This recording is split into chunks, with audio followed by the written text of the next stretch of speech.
ইউজারসিফকে রাজমহলের তত্ত্বাবধায়ক হিসেবে নিয়োগ দেওয়ার কারণটা কি জানতে পারি আমি? এমন একটি গুরুত্বপূর্ণ অভিজ্ঞতা সম্পন্ন পদে তাকে... হানিফারের বিমারের সময় থেকে রাজমহলের সকল কার্যাবলী ইউজারসিফের হাত দিয়ে সম্পাদিত হয়েছে। সে একজন দক্ষ তত্ত্বাবধায়ক ও পরামর্শক, ভালো হাকিমও বটে। তার থেকে অধিক জ্ঞানী তো কাউকে দেখছি না। পরামর্শক, তার মানে জরুরি প্রয়োজনে ইউজারসিফের সাথে সলা পরামর্শ করা যাবে তাহলে।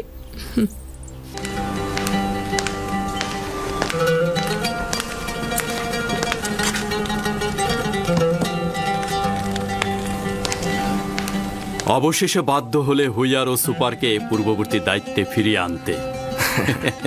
তত্ত্বাবধায়কের কার্যাবলী পরিচালনা করার পর কিতাব পাঠ ও দস্তরখানার কাজ পরিচালনা করতে বেশ হিমশিম খাচ্ছিলাম। আর যদি অনুমতি প্রদান করেন তবে এখন দৈনিক কাজের ফিরিস্তি পেশ করব। তুমি এখন মহলের তত্ত্বাবধায়ক হিসাবে নিযুক্ত। তুমি দেখে শুনে সবকিছু ঠিক মতো পরিচালনা করবে। আমাকে ফিরিস্তি পেশ করার কোনো দরকার নেই। আমি তোমাকে বিশ্বাস করি। আশা করছি আমি আপনার বিশ্বাসের মর্যাদা রাখতে পারবো। কর্মদক্ষতা রয়েছে, যদি না থাকতো তাহলে এ পর্যায়ে পৌঁছাতে পারতে না। চিরুনি যদি শিথিল মাঝখানে পড়ে, চুলগুলো এমনিতেই সুবিন্যস্ত হয়ে যায়।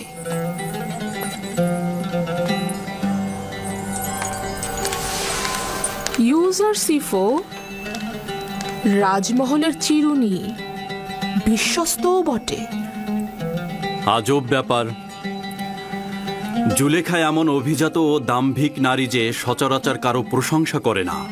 সে তোমার তারিফ করছে। নিঃসন্দেহে তুমি জুলেখার প্রশংসায় আন্দোলিত হবার পাশাপাশি রাজমহলের অধিবাসীদের প্রশংসাতেও আন্দোলিত হয়েছ। আমি বিশ্বাস করি ইউজারসিফ এখন রাজমহলের সকল অধিবাসীদের অন্তরে হুকুমত করে। আমি নিজেকে এই সকল প্রশংসার যোগ্য বলে মনে করি না। যদি আমার কোনো কাজে গাফিলতি থাকে তবে জনাবে মালিক অবশ্যই আমাকে সংশোধন করবেন। জনাবে মালিক, যদি আপনার অনুমতি হয় তবে আমি এখন উপস্থিতি ত্যাগ করব। তোমার এই মহলে আসা যাওয়া করবার কোনো অনুমতির প্রয়োজন নেই। তোমার যখন দরকার হবে যেতে পারবে, যখন দরকার হবে আসতে পারবে। শুক্রিয়া জনাবে মালিক।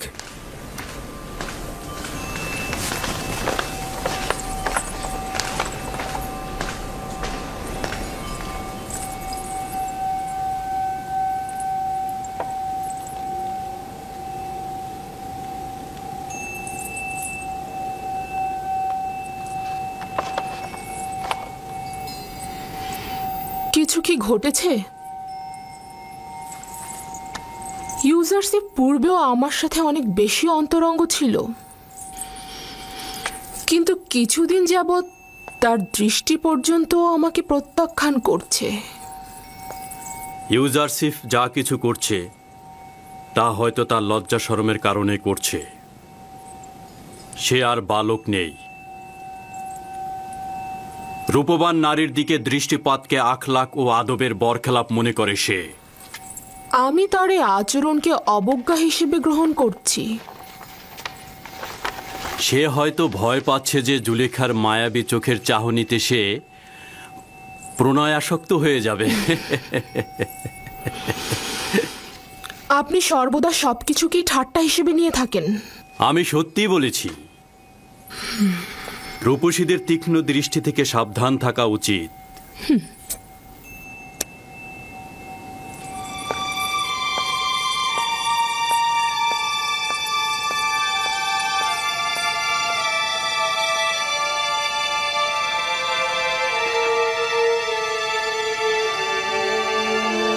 জুলেখা ও ইউজারসিফের আচরণ স্বাভাবিক ছিল না। এমন কিছু কি হয়েছে যা আমি জানি না?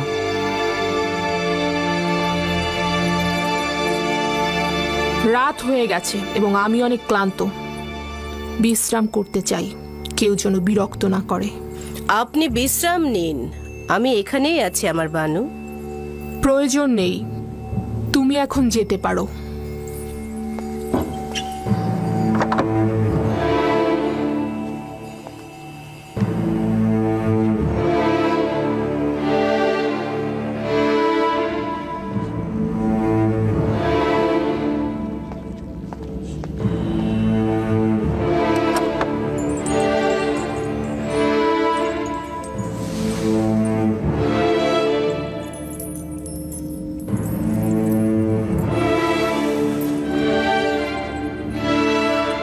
থাকে, আর তালাবদ্ধ অবস্থায় যে কেউ চাইলেই সেখানে প্রবেশ বা বাহির হতে পারে না। আর এই দরজাগুলোর চাবি শুধুমাত্র বানু জুলেখার কাছেই সংরক্ষিত থাকে।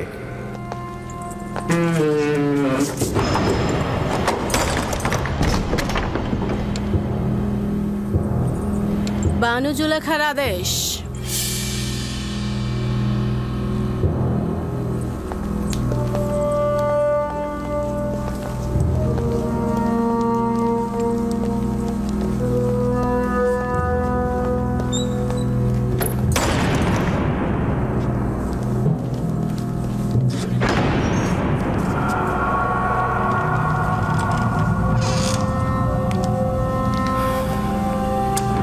দরুদ বানু জুলেখা।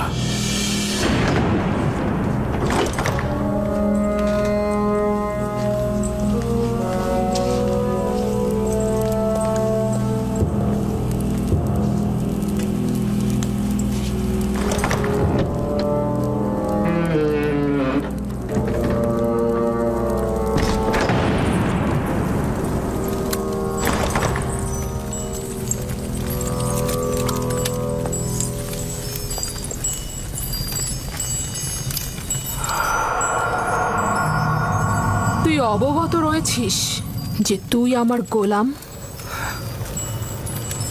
জি আমার বানু।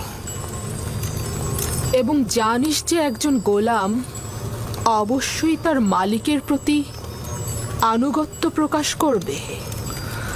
এখন পর্যন্ত কোনো অবাধ্যতা দেখেছেন কি?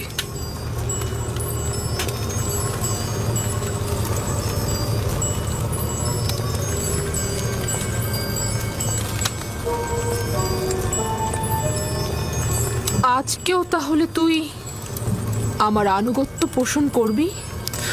যদি কোনো আদেশ করেন অবশ্যই শিরোধার্য।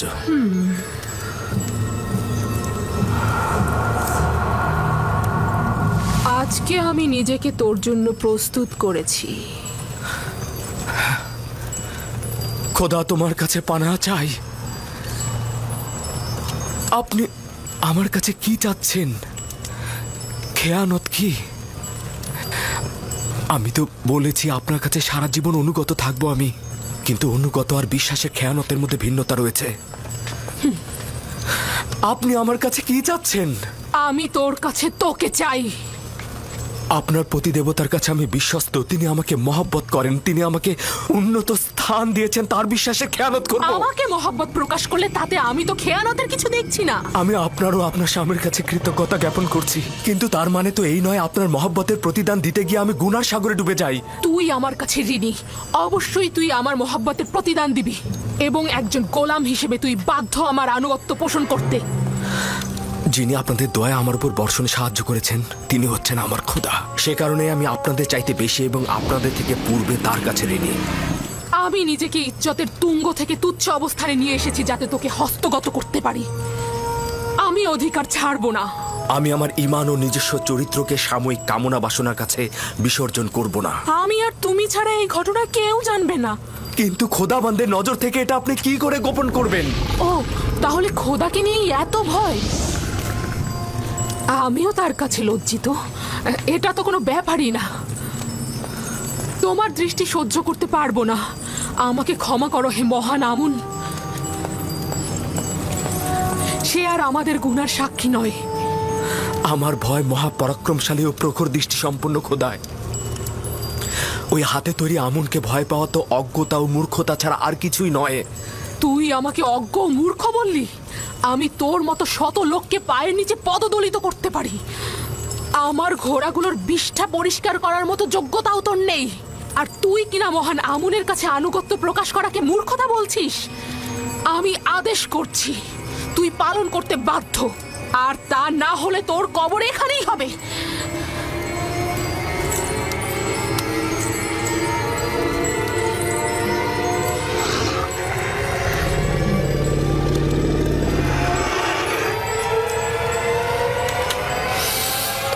আপনার ফরমান তো আমি ততক্ষণই মানব যতক্ষণ আমার একাত্মবাদী খোদার ফরমানে কোনো ক্ষতি না হয়।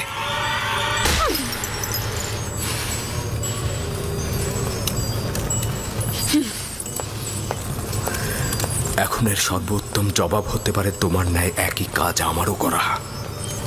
হে খোদা তাআলা, তুমি আমার একমাত্র সাহায্যকারী। হে খোদার নবী, একাত্মবাদী খোদার পক্ষ থেকে পয়গম, আমরা আপনাকে ছেড়ে যাব না। জুলেখার মোকাবেলা না করে নিজেকে সংযত রাখুন। সে শয়তান দ্বারা পরিচালিত হচ্ছে। যেহেতু ইউসুফ তার কামনার প্রতি আনুগত্য করছে না, তাই সে জবরদস্তির আশ্রয় নিয়েছে। সে ক্রমাগত কৌশল করে যাচ্ছে। এটা শয়তানেরই ফাঁদ। পেছনের দরজা দিয়ে প্রস্থান করুন।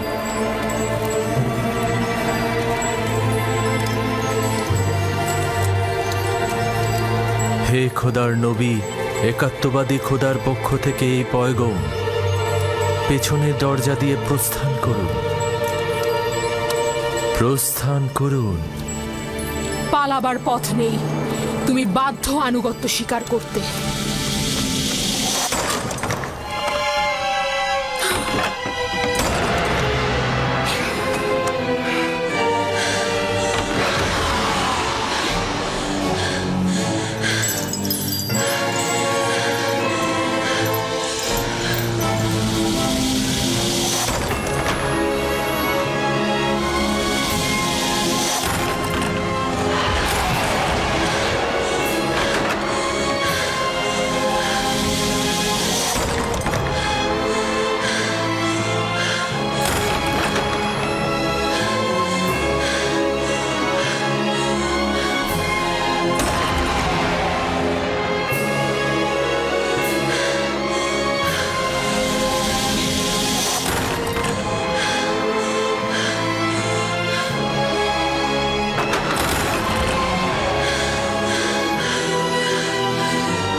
আমার মনে হয় এখানে কোনো খবর রয়েছে যার বিস্তারিত জানা দরকার। শুনতে চাচ্ছি, যে কেউ একজন কি বলবে? হায় আফসোস আমার, এই সকল মহব্বতের প্রতিদান দেখুন। দেখছেন তো আপনার সহধর্মিনীর সাথে সে কি আচরণ করেছে। এর শাস্তি কি? সে আপনার সহধর্মিনীর প্রতি কুদৃষ্টি পোষণ করেছে। তাকে কঠিন শাস্তি দিয়ে জেলখানায় নিক্ষেপ করুন। বানু জুলেখা মিথ্যা কথা বলছে জনাবে মালিক। আমি দেখেছি জনাবে আলী, ইউজারসিফ কৌশলে বানু জুলেখার কক্ষে প্রবেশ করছে। আলী জনাব, আমি এর বিপরীতে যে কোনো দলিলই নিয়ে আসি না কেন, সেটা আপনার কাছে গ্রহণযোগ্যতা কখনোই পাবে না। কারণ এতে বানু জুলেখার সম্মানহানি ঘটবে এবং আপনি তার পক্ষে রায় দেবেন। আর কারো সাহসও নেই সত্যটা বলার।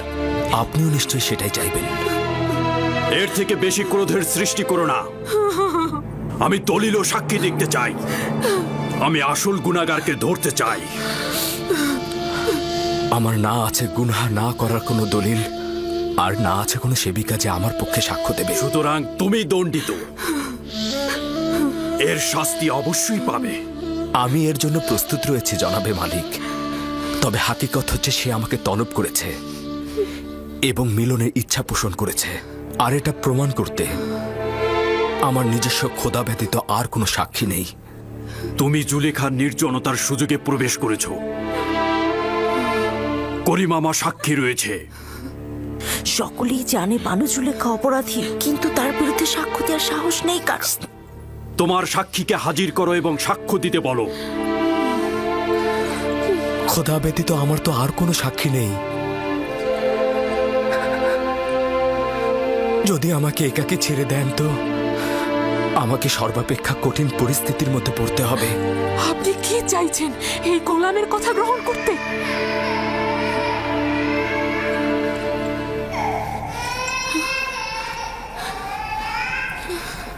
যদি নিজেকে নিষ্পাপ প্রমাণ করতে না পারো তাহলে এই মুহূর্তে প্রাণ বিসর্জন দেওয়ার জন্য প্রস্তুত হও। জনাবে আলী, আমি নিজে দেখেছি ইউজারসিফ রাজমহলের দিকে আসছিল। আসবার পথে সে বাচ্চাটির সঙ্গে খেলা করে এবং তারপর কৌশলে এই সপ্ত দরজা দিয়ে ঢুকে একটা একটা করে দরজা বন্ধ করছিল। আমি নিজের কক্ষে বিশ্রামরত অবস্থায় ছিলাম। তাকে নিজের শিয়রে দেখে চিৎকার করে সাহায্য চাইছিলাম, আর তখন সে পালাতে লাগলো। রুদামনকে এখানে ডাকো। ইউজারসিফের উচিত এখানেই শাস্তি পাওয়া।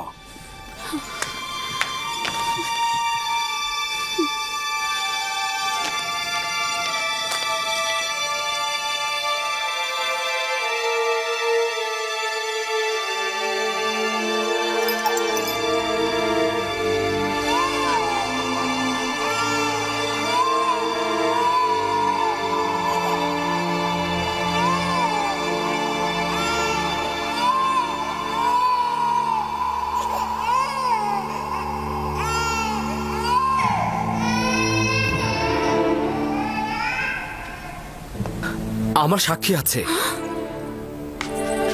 কে তোমার সাক্ষী? নিয়ে এসো তাকে। এই মুহূর্তে তাকে তলব করো। জি জনাবে মালিক, অবশ্যই আমি সাক্ষীকে হাজির করে সত্যটা প্রমাণ করে দেব। সে না আমাকে চেনে, আর বানু জুলেখাকেও চেনে না। সে না আমাকে সমর্থন করবে, আর এমনও নয় বানু জুলেখার সাথে তার কোনো দুশ্মনী রয়েছে। সে তোতা পাখির মতো সত্যটা বলে যাবে, আর এতে কার লাভ হচ্ছে আর কার ক্ষতি হচ্ছে সেটা সে বুঝবে না। সে কে? শাস্তি পাবার পূর্বেই তাকে এখানে তলব করো। আমার সাক্ষী সেই শিশুটি যার কান্না আপনি এখনো শুনতে পাচ্ছেন। তুমি কি আমার সাথে ঠাট্টা করছো? না জনাবে মালিক, আপনার কাছে আমি তাগাদ করছি, ওই শিশুটিকে দয়া করে এখানে নিয়ে আসুন, তাহলেই সত্য প্রমাণিত হয়ে যাবে। একজন নবজাতক সাক্ষী দেবে? সে তো এখনো কথা বলতেই শেখেনি। ঠিক আছে, বলুন তাকে নিয়ে আসতে।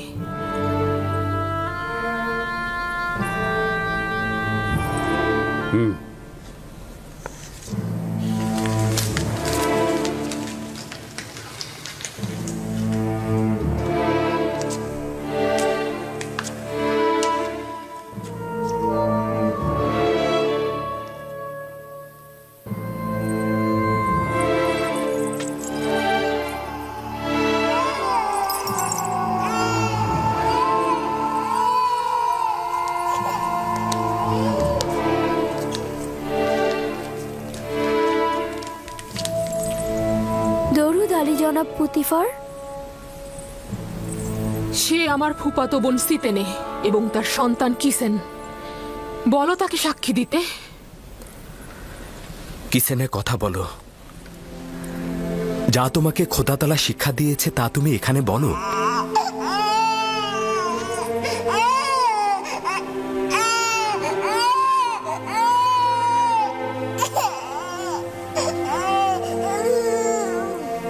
বলো কিসিনে।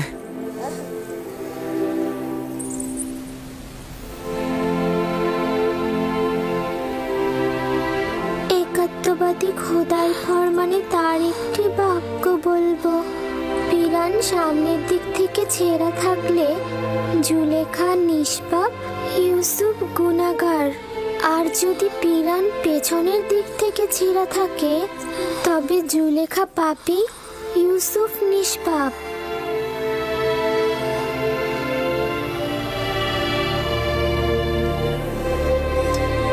তুমি কি করে কথা বললে লক্ষ্মী সোনা আমার?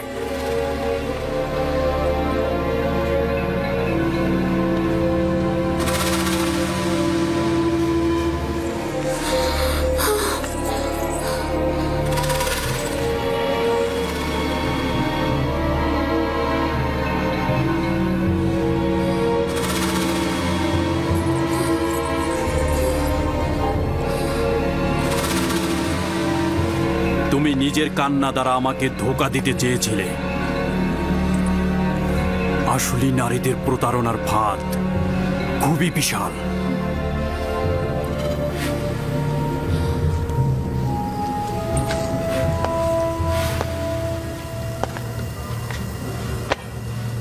আমি যে অপবাদ তোমাকে দিয়েছি তার জন্য ক্ষমা চাচ্ছি। আশা করছি আমাকে আর জুলেখাকে ক্ষমা করবে এবং এই ঘটনা সব সময়ের জন্য গোপন রাখবে।